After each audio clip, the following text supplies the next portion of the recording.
You are staring at a computer screen filled with thousands of rows of mind-numbing transactions, and somewhere in this endless digital haystack, $45 million has vanished into thin air. You aren't a cop, you don't carry a badge, and you certainly don't carry a weapon. You carry a spreadsheet, a terrifyingly deep understanding of human greed, and the patience of a predator. You are a forensic auditor. And when millions of dollars suddenly disappear from a corporate vault, you are the person they call to hunt the ghosts who took it. Most people think accountants just tally up receipts and file taxes to keep the government happy. But your job is entirely different. You are a financial detective. You don't just look at what the numbers say on the surface. You look at what the numbers are desperately trying to hide. When a massive corporation suddenly claims bankruptcy or a wealthy CEO's accounts don't balance, your job is to step into the financial wreckage and reconstruct the crime scene. You operate on one fundamental law of the universe. Money never actually disappears. It just changes shape.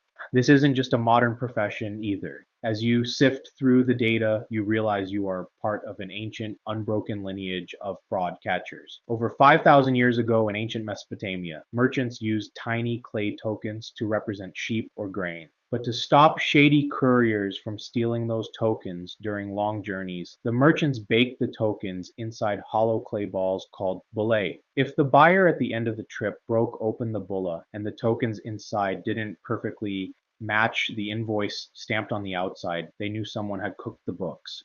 Human nature hasn't changed a bit since 3000 BC. Only the clay has been replaced by crypto and the sheep by offshore shell companies. So where do you start looking for $45 million? You don't start with the millions, you start with the pennies.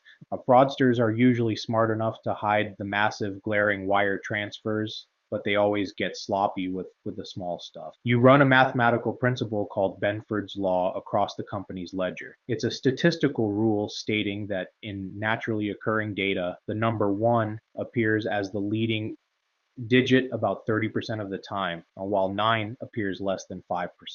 If the numbers in your suspect's books deviate wildly from this natural curve, you instantly know the data is fake.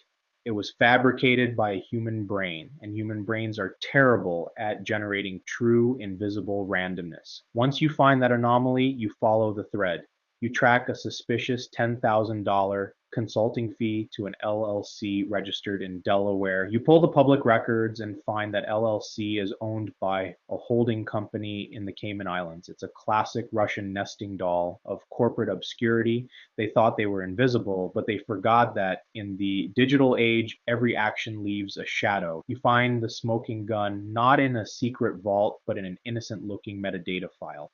The fraudulent invoices were generated on a Sunday, but the company's internal servers show the financial controller's specific IP address logged in from a luxury resort in Aspen at that exact second. You close your laptop, you've caught them. Tomorrow you'll hand your report over to the authorities and the dominoes will fall. This is what you do when millions disappear. You don't chase the criminals, you sit back and you let their own numbers betray them.